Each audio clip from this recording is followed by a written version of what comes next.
Well, hello there. My name is Matt Edmondson, and welcome to What's the Story, a podcast where we hear stories about faith and about courage from everyday people. And today we are going to be chatting to James Sloan about what it's like to put trusting God through the good and through the bad. Yes, we are. Now, this episode is brought to you by Crowd Church, which is an online church. Online. Yeah, absolutely. Because not everyone can make it to a church building. And let's be real, not everybody wants to go to a church building. And that's where online church works super well. It's a safe space to explore the Christian faith. And the thing that I love about Crowd is that it is online first. So it talks with you and not just at you. That's right. You can join in the conversation if you want to. You can ask your questions. You can share your stories. So regardless of where you are at on your faith journey, I think it's worth checking out. Just head over to www.crowd.church for more info. You can see some previous live streams, figure out what it's all about. Or if you would like, you can email me directly at matt@crowdchurch with any questions that you have. Now, before I get into today's conversation with James, I just want to mention that it's probably worth checking out a couple of links. One of which is a talk that James has done for Crowd Church. Yes, he speaks at Crowd Church on a regular basis.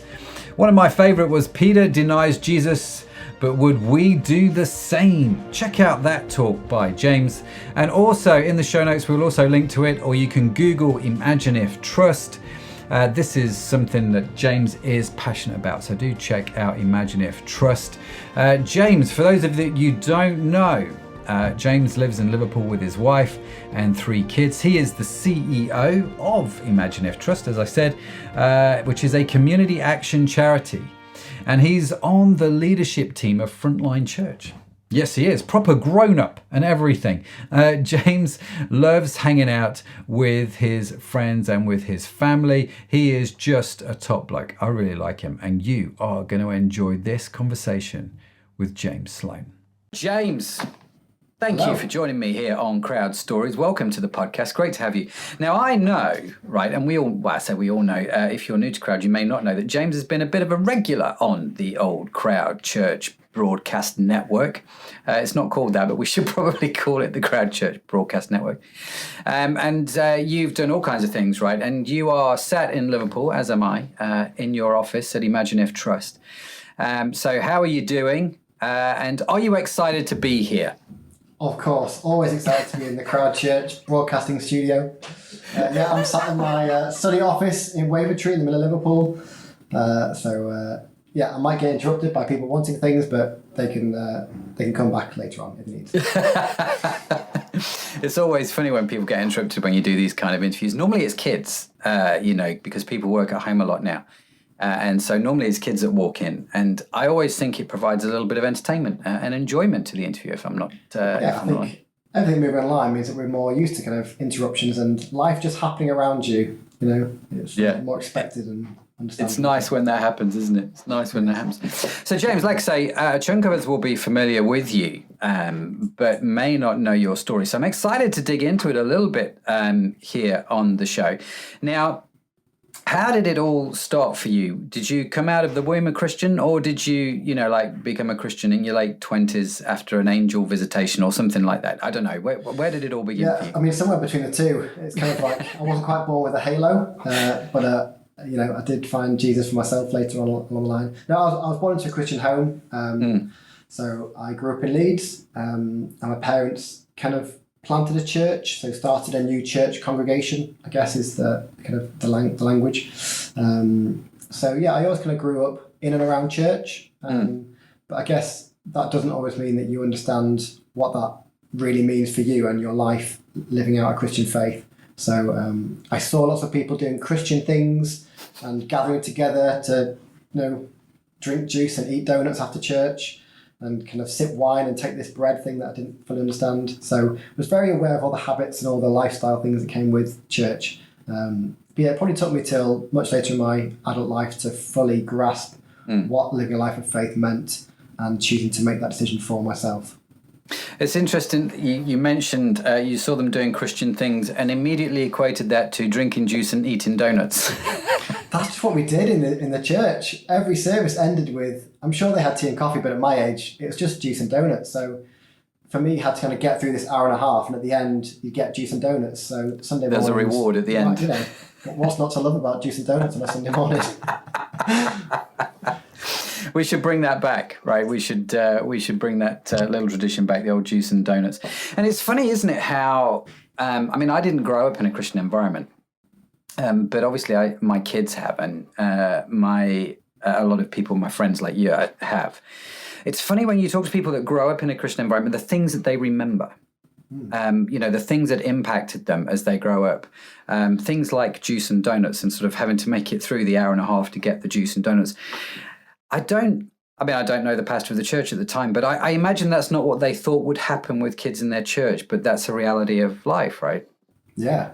I mean, gosh, we used to spend the time with the church hanging onto people's legs as they tried to walk around. That's one of my most vivid memories of church.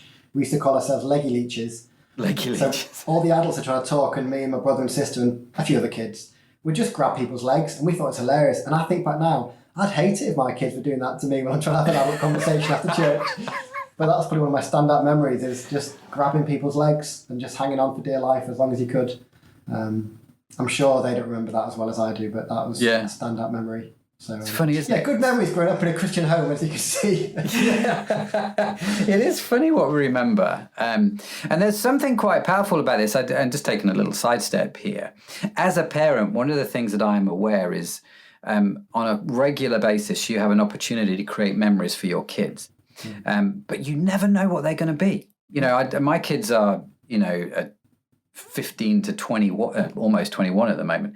And it's funny when you talk to them about their childhood and the things that they remember, you're like, how do you remember that? Or why do you remember that? And it's not what I expected at all.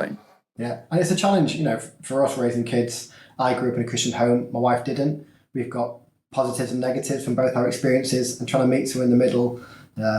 So, we don't go to church every Sunday. And sometimes when we don't do anything about Jesus or God or the Bible on a Sunday. Sometimes we do.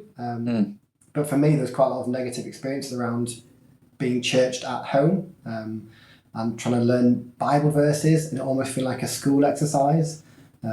So I do have a bit of a kickback when Hannah gets a Bible and tries to read with the kids, which we love doing. But there's a bit of something inside me that says, "Oh, I remember doing that as a kid," and I react to it. So we try and find a healthy balance. But yeah, it's really hard to know how your kids will perceive what you do, based on the perceptions that you've had as a child growing up in a Christian home. So, yeah, that's a really powerful point, actually, because I think you're right. I think there's something about raising your kids, and in the back of your head, you're always thinking about how you were raised as a kid and how you don't want that bad thing, but you want that good thing.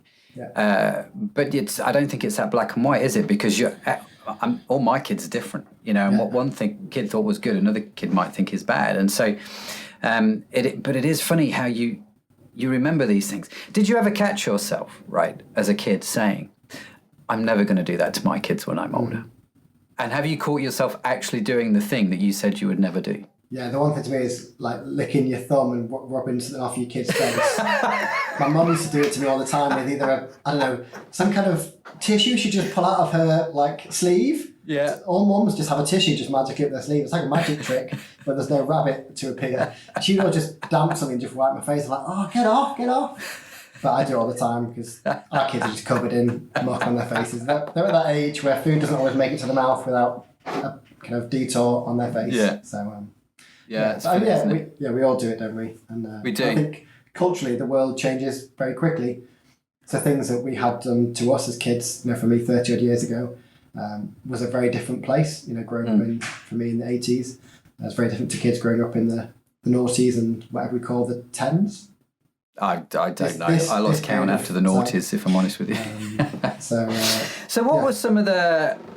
let's deal with the negatives first. What were some of the negatives for you in growing up in a Christian home? I think it had the tendency to feel quite religious. There are things that you do just because you do them. So going to church on Sunday, we used to have a midweek group, a house group at our place. We had a very open home, which I love, but there were lots of people coming and going some of questionable character, should we say, who would come into the church and felt very welcomed, but we often then welcomed them back to our home. So that was lovely. We loved having lodgers, people to play with, but there were times when some of them probably had some what now would be safeguarding issues, which you may not have wanted in the house. Yeah.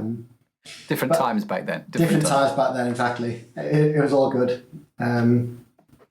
So yeah, I remember my parents being very busy. They were both doctors, working long hours. My dad was an A&E consultant. Mum was a GP both in inner city Leeds. So they worked long hours. There were 3 of us in the house. We had a family dog, we had a cat, and we had lodgers. So there was just a lot happening a lot of the time. So yeah, it was busy growing up, and it's hard to separate church from non-church life. It just all happened in one big happy family, which as I say was great, but I think did have its downsides. I'm not sure how much kind of nuclear family time we got, holidays and occasional times at the weekend, but people orbited in and out of our life quite a lot. And probably, like we said before, I've tended to move away from that, so we have a lot more nuclear family time at our house. We only have a 3-bed semi, so we haven't got space for lodgers at the moment, but we do generally try and keep our family unit a bit more protected, and that's partly just in reaction to I had the opposite growing up, and enjoyed parts of it but not all of it. So would you have I'm curious to know, because we have lodgers, I'm curious to know, would you have lodgers if you had the space? Probably, yeah. Before we had kids, we had lodgers living with us. We didn't actively look for them, but if someone needed somewhere to stay and we had a spare room, we loved it. So now it's purely just, we have 3 children and 3 bedrooms. So we're already at a deficit, should we say. Okay. But yeah, no, we would accommodate it, but I think we'd be quite picky about who that might be, because it's people living with you and your family and your kids. And that's quite important to get the right balance. Yeah. So that's some of the negatives then. So what were some of the positives about growing up in a Christian home? It was a very faith-filled home, a very positive, loving, nurturing home. We were brought up with love and care. Our parents stayed together, which I know sounds strange, but a lot of my friends went in single-parent homes, and we felt loved. And people wanted to come into that space and be part of our wider family, which I think says something about the quality of the faith and the culture that my parents set up in the home. That people wanted to be included in part of that. And I think we saw our parents live that out. They saw their faith as an adventure. It wasn't a boring religious experience on the pews in an old church building. They lived it out in their work lives, in their home lives. They wanted to get alongside people who were struggling. They were generous with their time, with their money, with their gifts. And that probably rubbed off more on me than any Sunday church experience, seeing a life of faith, Monday to Friday, as well as on Sunday. So that was That's interesting. Yeah, it is interesting. It is funny how a lot of people who grew up in Christian homes struggled with this. They go to church on Sunday and it would all be happy clappy, but then Monday through Saturday, it was not like that at home. Yeah. It was like there was a massive disconnect between what church was saying and what was actually being shown in the home, and people have struggled as a result of that, which I totally get. When people say that, I understand why you would. But it's, apart from a few bumps, it sounds like you grew up in, I know your mum and dad, so I'm assuming that it was quite a loving, fun, adventurous kind of environment that had its quirks, had its problems, as every family does. But on the whole, was it a good experience for you? Oh yeah, gosh, yeah. You can nitpick, can't you, in your childhood? But I think when I look back now as a parent, I realise the things that they put in place and how valuable they were for us as a family. And even the teaching moments, that we'd be taught to forgive when, we fell out as siblings. There were teaching moments there that when you look back now were purely from scripture, learn to kind of keep a short account of things and not hold on to grudges, and managing your anger, and learn to forgive, and all these kind of things were them out working, what they'd learned from scripture and from many years of walking with Jesus. Yeah, I can imagine. Yeah, so For everybody that does grow up in a Christian home, there comes a point. Well, everybody, I'd say for most people, there comes a point where you've got to. Sharon put it this way: she used this phrase that she had to sort of stop living off her parents' faith, and she had to decide for herself whether or not this was going to be real for her. And if you want to, Sharon is my wife, and she is also featured on Crowd Stories, so do check her story out.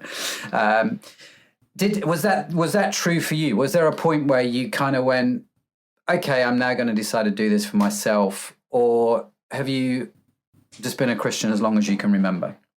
Yeah, no, I definitely identify with that. I think it's a little bit like, the tugboats that bring boats in or out of harbours, and they've got really strong engines and they carry it so far. Eventually, that boat will have to go on its own.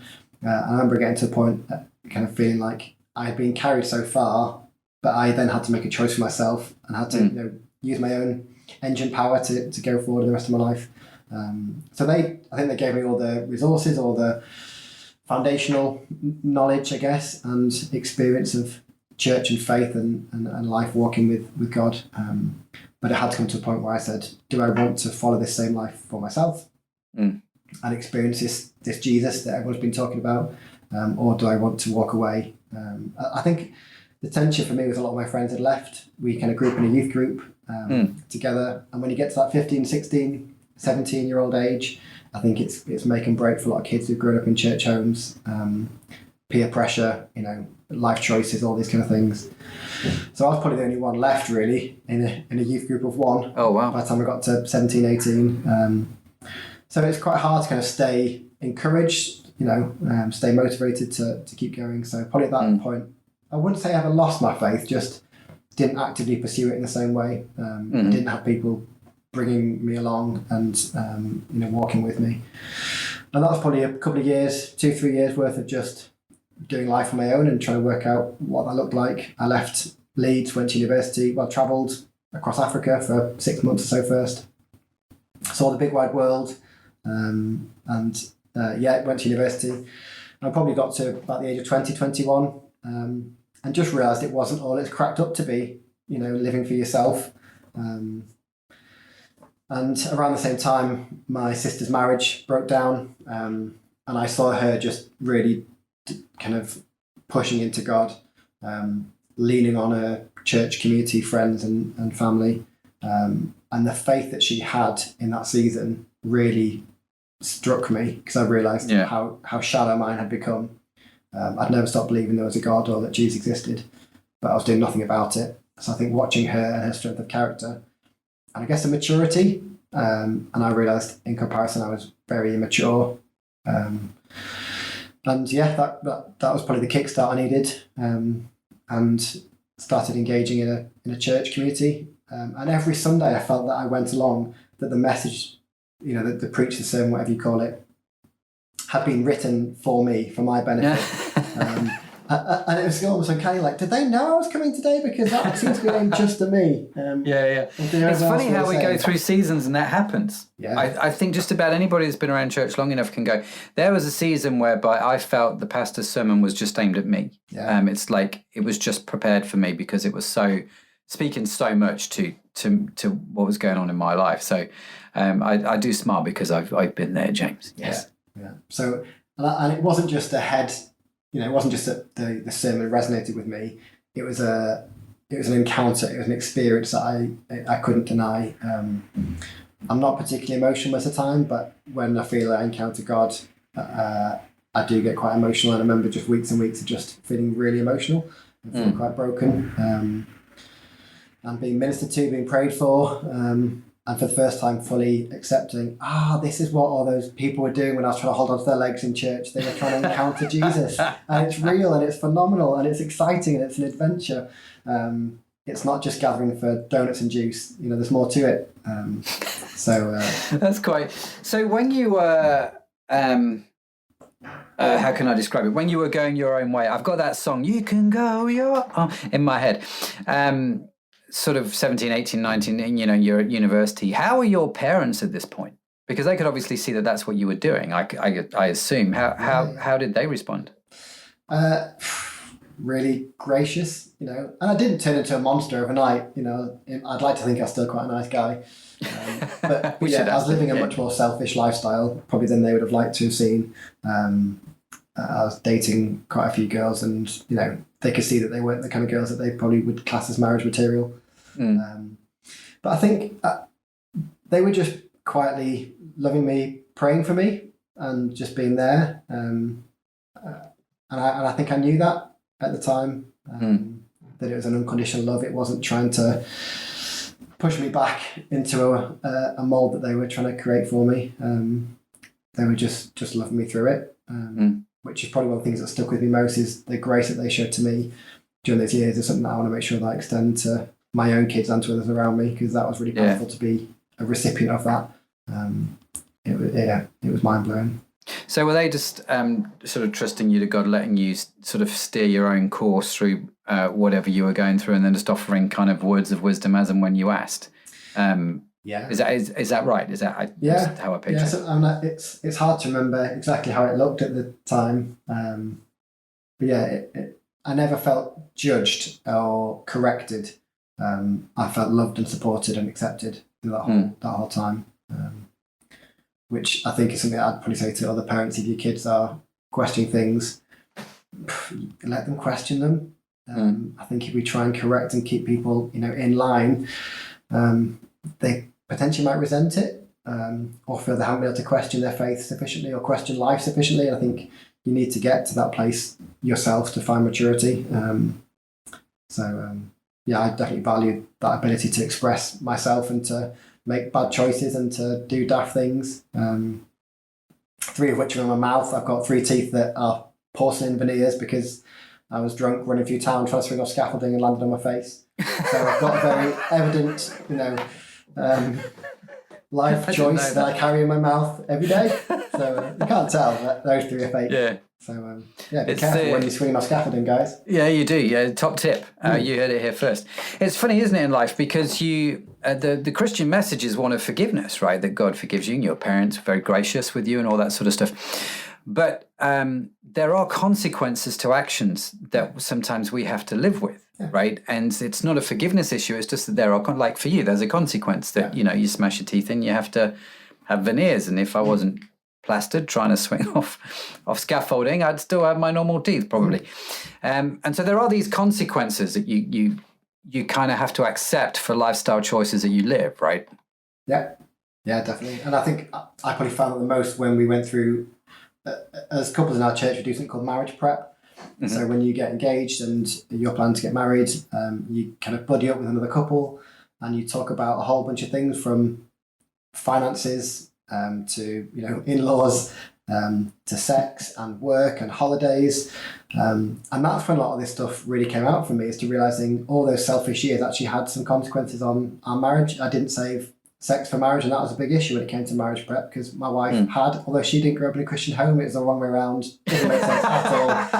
How does that work? Okay, yeah, move on. But I, for the first time, really felt like, I really wish I'd saved sex for marriage, for our honeymoon night. The decisions I made in my late 20s, early teens, late teens, early 20s, had a knock-on effect on our marriage. Now, we've been happily married for 12 years, thereabouts. And get it right. You work these things through, but at the time it was a really big issue for us that we had to discuss. And there's probably quite a lot of regret on my part there that we had to work through. So things that you do have consequences, even though there is forgiveness and redemption and grace. Yeah, very well said. Now, you said that your sister's marriage broke down, and that was a catalyst for you because you saw her pressing into God and so on and so forth. And without, I don't need to get into details, but have you talked to your sister about the fact that was the catalyst of you returning to faith? And what did she say? What was her response? Because this was I'm assuming was a very traumatic time for her. Yeah, really tough. They'd only been married a year or so. I won't go into details, but he moved out and I moved in soon after. So we actually lived together. I'd kind of finished uni and was trying to find out what to do next in life. And she was questioning everything that she thought she had been living for. So I think we had a bit of a healing effect on each other for quite a while, and we've always been quite close. But those years were were kind of really foundational for me. Living with her, watching her grow from a trauma, and seeing the community of friends that shone around her, mostly from church, but not all of them. And at that point, a lot of my friends had moved away, so I was like, right, it's time for a clean start. The friends I've had are probably not the best ones. I think we encourage each other. We prayed together, and she probably helped me become who I am today. In those years. Well, it's fantastic. Yeah. It's fantastic when there's. I mean, it's not fantastic that your sister went through that, but in the midst of that, you often hear this, don't you, in Christian stories, that in the midst of the pain, there seems to be something that God does. And he doesn't spare us from these difficult things, but he's with us in them and often can work through them, as you just talked about. So how did you, here you are growing up in Leeds. How did you get from Leeds to Liverpool? It's only, a small journey down the M62 for those, who know what the M62 is. For those outside of the UK, the M62 is a motorway which joins both Leeds and Liverpool. Yeah. And so what caused you to take that journey? So I think growing up, I'd always been quite sporty, and my plan was to go on to do some kind of sports degree. But I actually did 2 weeks of, I actually wanted to be a physio, first of all. I've wanted to be many things, as I'm sure many of us have. I wanted to be a physio. I did 2 weeks physiotherapy work experience, and it was just helping kind of older folk move their legs and arms, and it really wasn't very invigorating, so I quickly ditched that idea. But I've always been quite sporty. I wanted to do something around sports. So I looked into sports psychology, but actually realised that's a very small part of psychology in the broadest sense. So I applied to do psychology at Liverpool, and after taking a gap year, moved over. And at the same time, my parents moved to the Wirral, which is just over the water from Liverpool. And my sister was in Liverpool, so the whole family kind of more or less relocated to Liverpool, which was a strange thing because in Leeds, I had quite a strong, well, not strong, but I had a Yorkshire accent. So when I moved to Liverpool, I sounded like a foreigner. But then when I went back to Leeds to see my friends, they thought I sounded like a Scouser, so I found myself suddenly being this foreigner in everywhere I went. So hey ho, I'm probably still the same. Yeah, probably. But life very quickly moved to Liverpool. Found myself at home here. Spent 3 years studying psychology. Did various bits of work experience. Worked in a brain injury rehab place for a long time. Did some research. Actually wrote a paper which has been published. So I'm a named, whatever they call it, author in a journal article.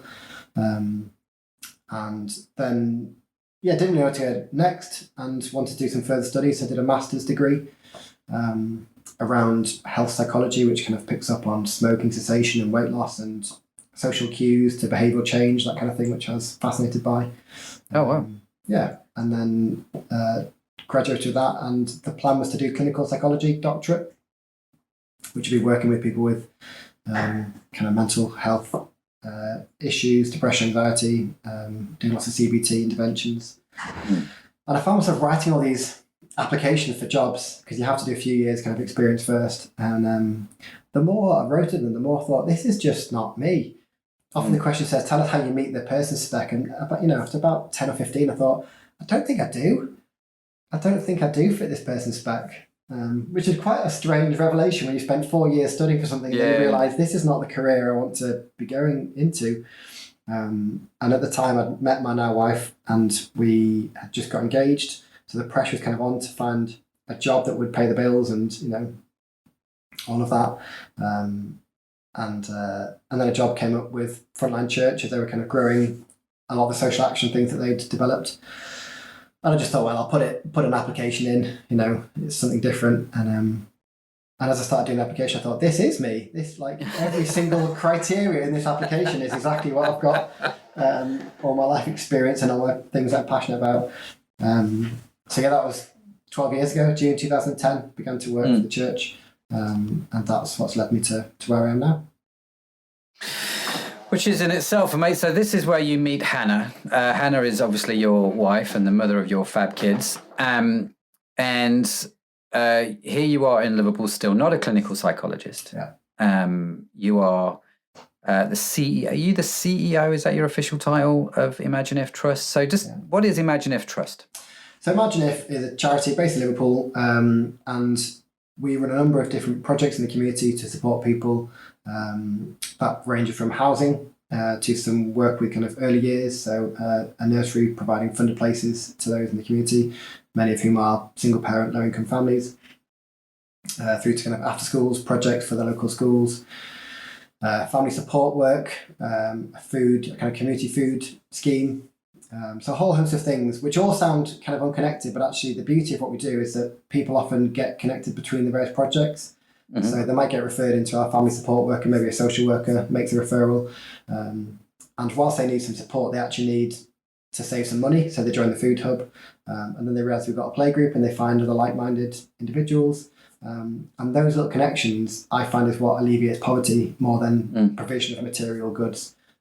Actually, it's broken relationships and it's a lack of community which people suffer from. So we try and help provide community that kind of helps people live out their life in its fullness, rather than isolation. So I oversee all that. We've got 20 staff, about 10 different projects that we're running, and it's all based in Liverpool, apart from one project which is out in the Democratic Republic of Congo, which is again working with local church and NGOs to support those who've been victims of war, have had to flee due to rebel activity, people have been raped, child soldiers, and then some work around healthcare and education.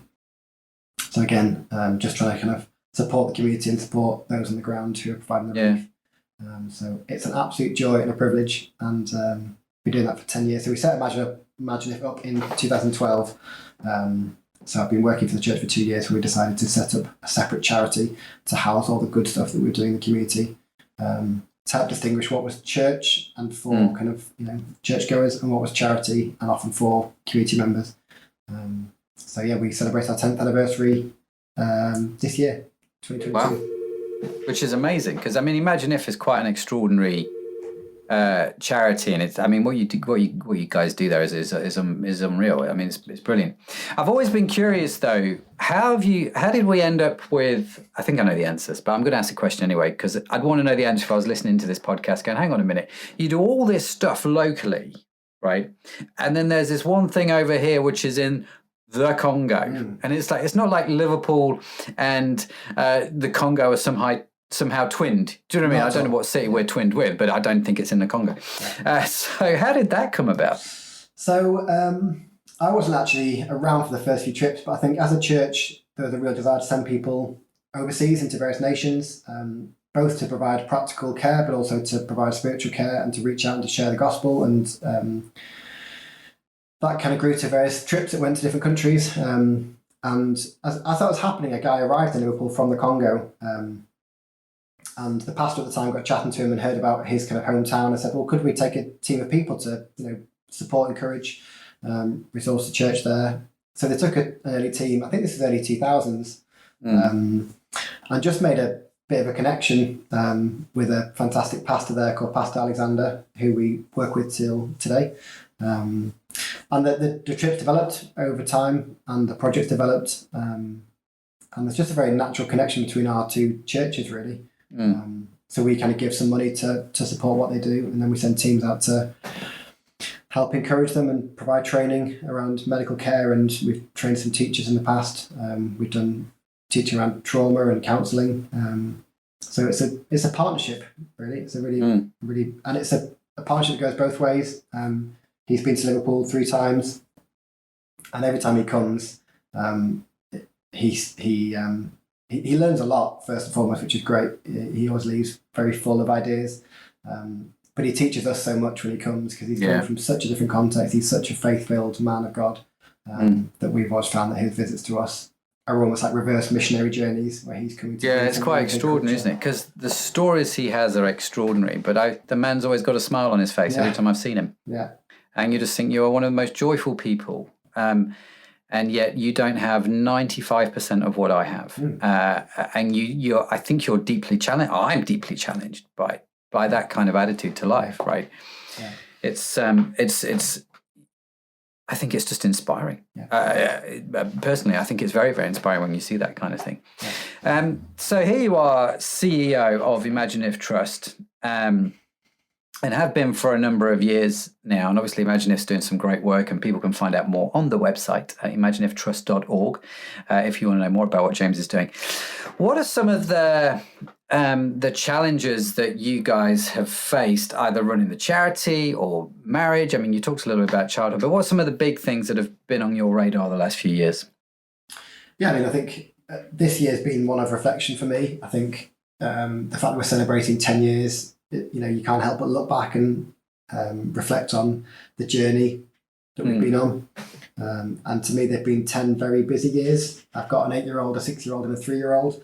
So it's been one of raising multiple kids, growing multiple projects, taking on new contracts, taking on new staff. So yeah, when I look back, it feels very busy. But I look back and think of the stories of the people's lives that have been transformed and changed and impacted during that time. And not just people that we work with, but actually some of our own staff. I've seen people grow and come from marriage breakdown to having real struggles to coming on board, doing apprenticeships, getting qualified, getting experience, and moving into either university or into careers and PGCEs, and finding new partners and watching life come back together again.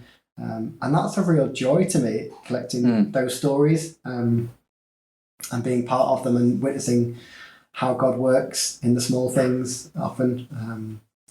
So yeah, that's been some of the joys, but there have been challenges. The last 2 years, I've probably found the most challenging of my working life, navigating lockdown and furlough claims. And I mean, the day that we shut this building, I just fell apart. And this is March 2020. We closed our doors, and I just kind of looked at the streets around me and just thought, oh, what do we do? Knowing the families that were in those houses around us, and I think the emotional challenges and things that you're trying to balance between keeping your staff and your budgets healthy versus recognising the massive need that was growing. And we quickly pivoted into doing food deliveries and care packages and making phone calls to the isolated families and individuals we knew. So I just felt I could never switch off for the first 6 to 12 months. Just always trying to figure it out. Trying to work out how do we keep the organisation going, keep our staff, paid, and how do we keep meeting the need that just kept growing and growing and growing. And then navigating various restrictions and limits and numbers, and also just people's how they were responding to the COVID crisis at the time. Some staff were very wary. Some staff were keen just to crack on and get back in the building, and trying to hold all that intention and be a bit of a peacemaker in all of it was emotionally and physically draining, whilst homeschooling a few kids. Yeah, very young kids as well. I mean, I felt for people that had to homeschool young kids, because my kids are not young, and homeschooling them, let's just say I can't do 95% of their homework, so there's no chance I'm homeschooling them, right? It's just not going to happen. So I appreciate, for me, I was at a very different life stage. But for you, it's probably worth saying, actually, that that a lot of ImagineIF stuff happens in the building. So we've got this building in Wavertree, which the church is based in and the charity is based in. And there's quite a big space, and the building is always busy every day. And if it's not busy on a Sunday morning, it's usually busy with ImagineIF stuff, right? And so when you talk about closing the building, and the reason it's so emotional is because the life of ImagineIF seems to be in that building, right? Yeah. So closing that, I get that's an emotional roller coaster. Handling the staff, I get that's emotional. How did you deal with it then? I mean, how did you, if I can use Christian terminology, where was God in all of this? Yeah, I think that's a great question to ask. I think I went on quite a personal journey of recognizing that I found a lot of my identity in doing stuff, keeping busy, keep your head down, keep going. I kind of would pride myself on my efficiency. I've been able to get things done and managing a team and, juggling new initiatives and all of that. And when that hit, I was like, oh, so who am I when the stuff isn't happening? When my kind of CEO title disappears and suddenly I'm just a guy in an empty building trying to homeschool some kids. This isn't what I've been doing for the last 10 years. And I think you do start to question quite a lot of things, but I found God in the little conversations, in the small little miracles, in the provision that we had, in the answers to prayer. There was never anything massive. It was just lots of little stories and little wins. I think that's one thing I've carried, is that in the third sector, the charitable sector, it's very easy to get bogged down by the need, especially now you think of rising living costs, and the amount of kids in care is rising, and there's huge problems. But if you let yourself focus on all of that, it can be really quite depressing. But if you constantly celebrate stories and testimonies and the impact you're having, it keeps your staff team healthy and encouraged. I think it helps you realise what God is doing in the small things.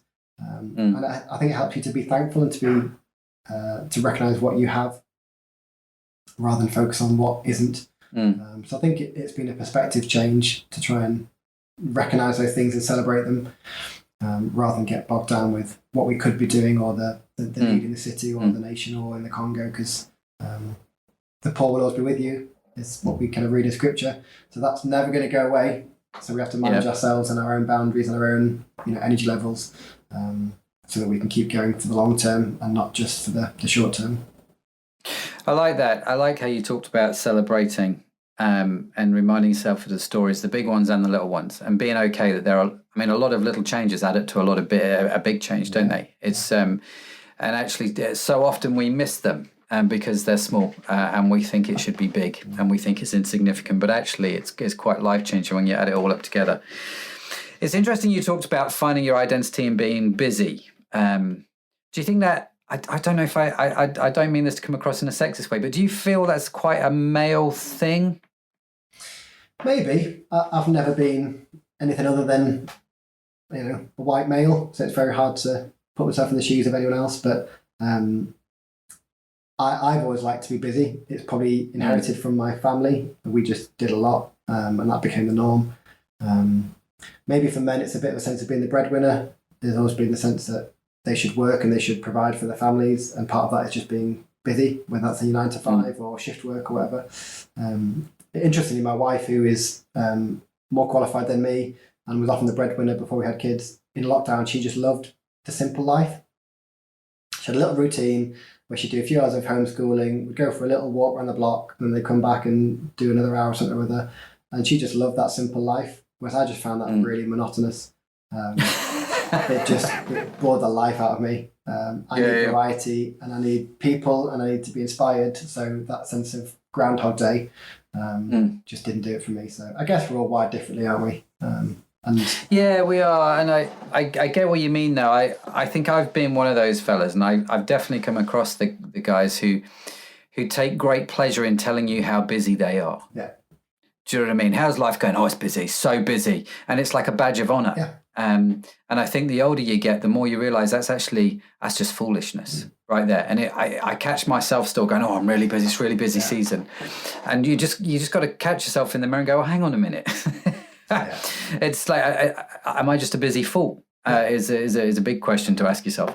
But so I identify, James, is what I'm saying, that actually it's easier to find your identity in being busy, and in terms of what you run and your title and all of that sort of stuff. So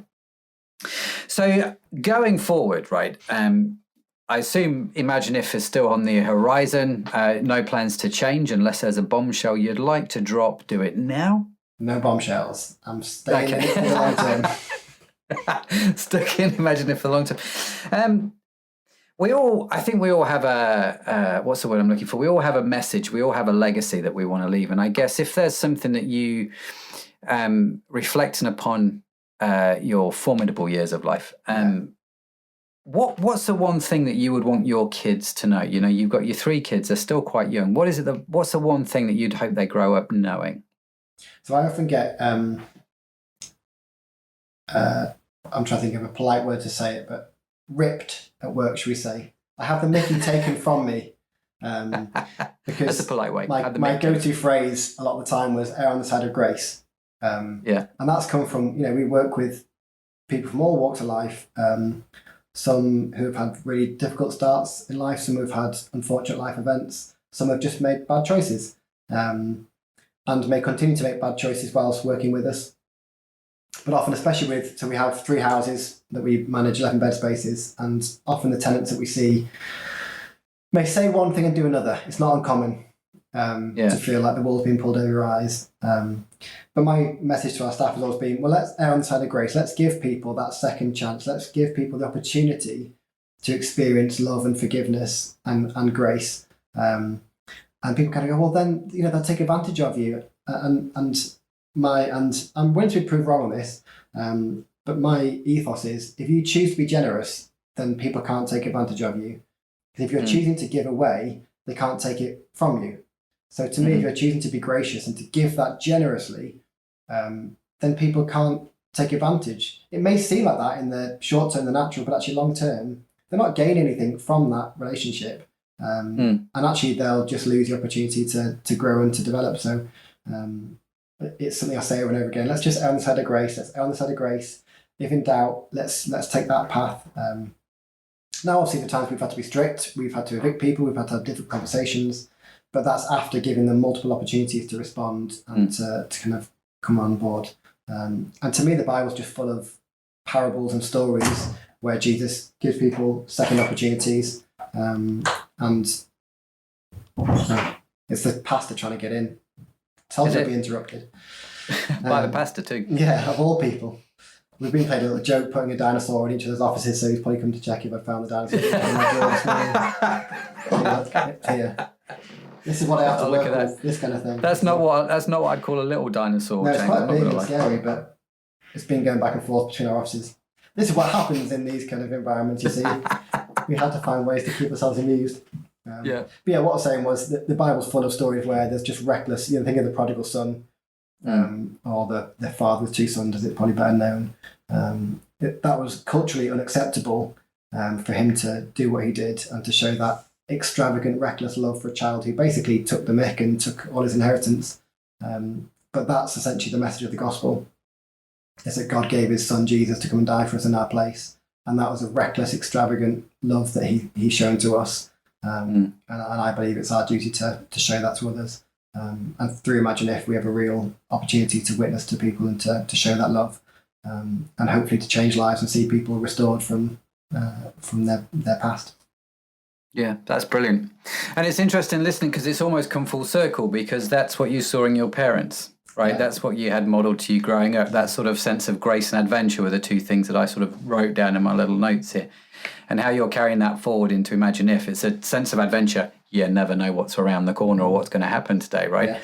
Yeah. But it's also that sense of being able to extend grace to people and show the grace of God, which I think is extraordinary. So, James, that's been brilliant. Thank you so much for joining us here on the podcast and sharing your story. I've honestly really enjoyed our little chat. And so it's been absolutely brilliant. Thank you so much. That's a pleasure. Thanks for having me on. So there you have it. What a great story. Huge thanks again to James for joining me today. Don't forget to subscribe wherever you get your podcast from, because we have got even more stories about faith and courage from everyday people lined up and ready to go, and we don't want you to miss any of them. And whilst you're there subscribing or liking or the thumbs up, the notifications, wherever you are listening to this, why not subscribe also to the Crowd Church live stream? Come say hi in the comments. If you're around 6 p.m. every Sunday, we live stream on Facebook and YouTube. If you want to know what time that is for your local country, 6 p.m. in the UK, I just either Google it or go to our website. There's a little link which is super helpful, and it will let you know what time that is for you. It's going to be great to see you there, so do come and join us. And in case no one has told you today, you, my friend, are awesome. Yes, you are absolutely awesome, utterly awesome. It's just the way that God has made you, and it is a burden we just have to carry. Yes, we do. Now, What's the Story is a podcast produced by Crowd Church. You can find our entire archive of episodes on your favorite podcast app. The team that makes this show possible is Sadaf Bainon, George McQuaig, Stella Robin, and Tim Johnson. Our theme song is written by Josh Edmondson. And if you would like to read the transcript or show notes from today's show, head over to our website, www.crowd.church, where you can also sign up for our newsletter.